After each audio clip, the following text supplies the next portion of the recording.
or gold. The silver was to become a lot more calmer, to bring down the energy of the first eye, to chill from seeing all these spirits around you. The gold was to heighten it so that you could sense danger. The skin being cut was not just scarification for beauty and all this. That's what the white people came to talk about.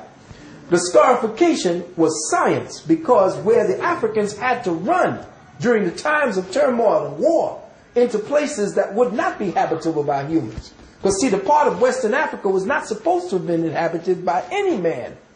It was supposed to be only the animals. That was our wildlife, wild kingdom. Western Africa. It's the eastern coast down by where all the rivers were running, where all the fertile land was, not damn near by the desert.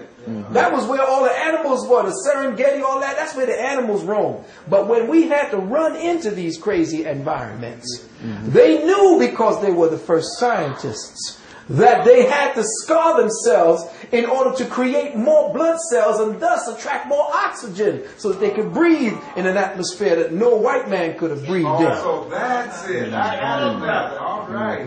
See, we knew the sciences.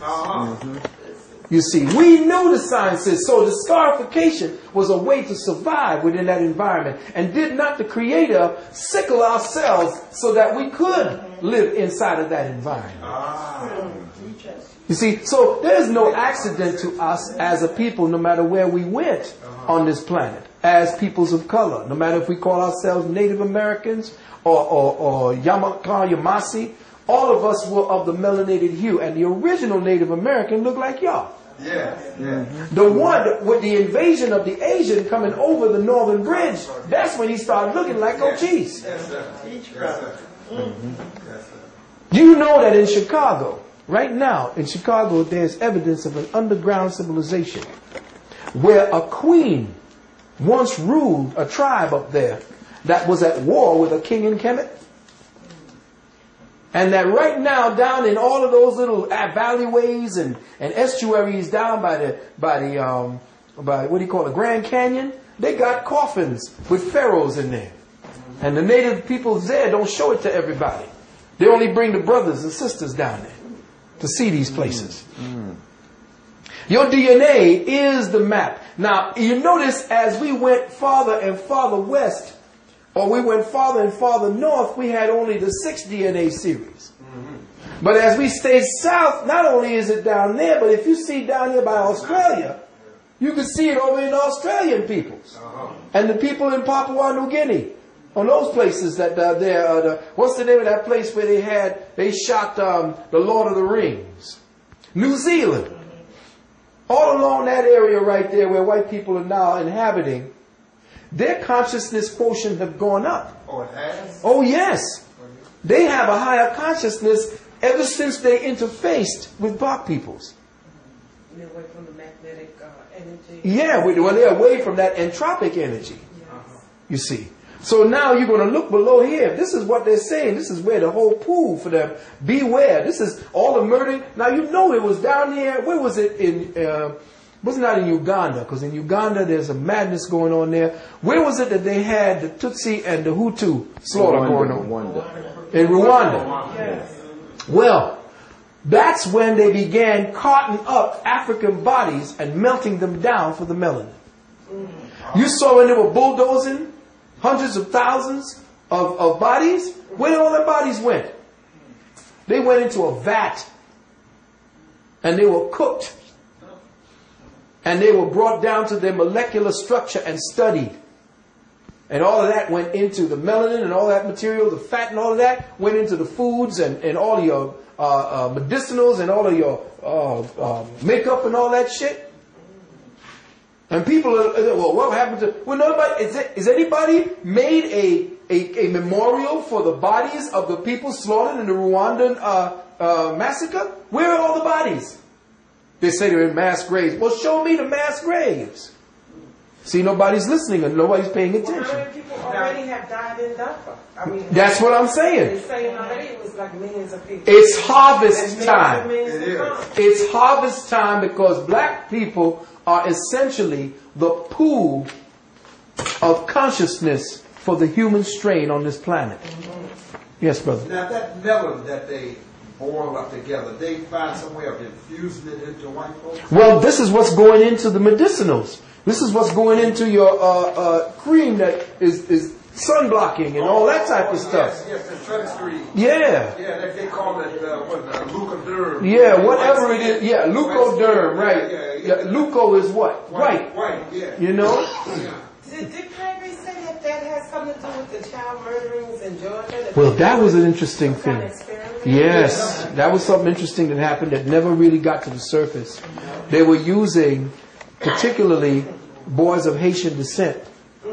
Because, see, the deep part about it is that some of us are uncircumcised. That's why I say we have to get back to our circumcised children, because the circumcision was the ritual. And a lot of people are saying, well, no, we didn't do no circumcision. Yes, we did. Ancient Kemites did circumcision because nobody studies what happened before that. See, what happened before that was a great trauma that changed the genetics of our people. Now, at that time, and I know he says, well, how do you know? Well, what you have to do is study the metaphysics of the operation of the body, and then you'll know what happened. The perfect female and the perfect male, for whatever that is and whatever that means, the human strain, the original perfect human was asexual. It didn't need to procreate because it was one entity without sex. It was a living vibration that had consciousness, didn't need features for senses to express itself because it impressed its experience. You see. So it was an entity that they said that if we were to see what our ancestors truly looked like, if one of them, human ancestors, were to step to us today, we'd all faint. We'd probably die of a heart attack because we don't look nothing like them. That's right. The way we look is when we look on the walls and we see what the true genetics of humanity look like, we look at the ancient Kemites, we will see that their eyes were always made super big. And we were wondering, well, why are they making their eyes super big? Yeah. Was that some kind of, artistic expression? No, it wasn't. That's the way we were. The way they're depicting the aliens now with the grays and stuff. If you look at the gods, as they called them, the gods had eyes that had no whites damn near in them. Almost like they call them the doe-eyed gods. If you look at a deer, there's no white parts in a deer. The eye of the higher animals, there's all black. And that's how our ancestors looked. We didn't have scleras. The shrinking of this part here that became the pupil is the effort of the brain to try not to sift in all the dangerous rays of the sun. So it shrunk out the black, because black absorbs. So it shrunk it in order to protect the brain from the high radiation light frequencies. So we don't look nothing like our ancestors from back in the days. Yeah. So where was I when I was trying to make a point? I don't even remember. Oh, the male and the female. Going back to the Atlanta murders. The prepuce and part of the scrotum and part of the gonads were taken out. Because the prepuce has the darkest melanin. The head of if you look at the shaft of a melanated man, you'll see that it's blacker than his body. Because that's where the creator energy is, in that. And in the prepuce, which used to cover it, that's the blackest part of his body. Now that was removed. Why? Because the prepuce was the pathological imitation of the female vulva. And to become a man, it had to be removed. This is why when you if you study the Gray's Anatomy, which I did study it, and a lot of people came down on me because they were saying, well, damn, why you want to cut this off? That's going to take inches away from the pleasure and all this bullshit. Why did our ancestors do it for 10,000 years, I asked them. Did you ask before you start taking on the white man's perspective, the white man's feminist perspective about circumcision? Did you ask them why they did it for